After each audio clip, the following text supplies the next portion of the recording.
প্রায় কষ্ট করেই লেখাপড়া করেছি এবং নিজের আমাদের অভিভাবক বা বাবা মা যারা আছেন তারা কিন্তু তারা শিক্ষিত না, কিন্তু আমাদের কোনোদিন বলে নাই এই তুমি লেখাপড়া করো না কেন, স্কুল যাও না কেন। কিন্তু আমরা নিজ ইচ্ছায়, নিজ ইচ্ছায় স্কুল গেছি, লেখাপড়া করছি, যতটুকু পারছি নিজের চেষ্টায় করছি, তারপরে আজ কীভাবে পর্যন্ত আমরা আসছি। এখন কথা হচ্ছে যে এত কিছু করার পরেও যখন লেখাপড়া করার চেষ্টা করলাম, মানুষের মধ্যে মানুষ হবো, দেশের একটা সেবা করব, দেশের একটা সেবক হব বা ভালো কিছু একটা চাকরি করব, করতে চাইলাম কিন্তু পারলাম না। মনে করলাম যে একটা সুন্দর থেকে বিয়ে করবো, বিয়ে করলাম কি সুন্দর একটা বউ পেলাম না।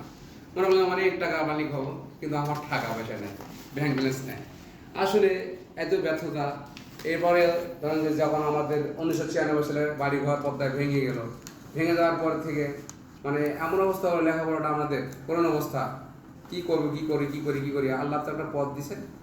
এই যে গার্মেন্টসে আসছি, নদী ভাঙরের ঠেলাই গার্মেন্টসে আসছি, গার্মেন্টসে করে গার্মেন্টস খাচ্ছি ইনশাল্লাহ, কোনো পেট চলছে, কিন্তু ব্যাংক ব্যালেন্স করতে পারি না। তো সেই সময় আমাদের বাড়িঘর ভাঙলো, এই বাস্তবতা নিয়ে আমি একটা কবিতা লিখলাম। পদ্মা নদী ছিল ওই ভারতের সীমান্তে, সে জেলে এখন চাঁপাইনবাবগঞ্জের প্রান্তে।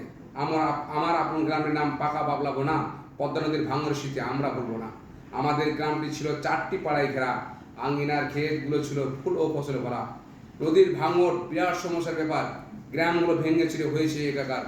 এসব ক্ষতি জেনে রেখেও হে সচেতন সরকার, ইতিপূর্বে পদ্মার বাঁধ ছিল দরকার। গ্রাস করলে ঐতিহ্যবাহী পাকানানপুর উচ্চ বিদ্যালয়।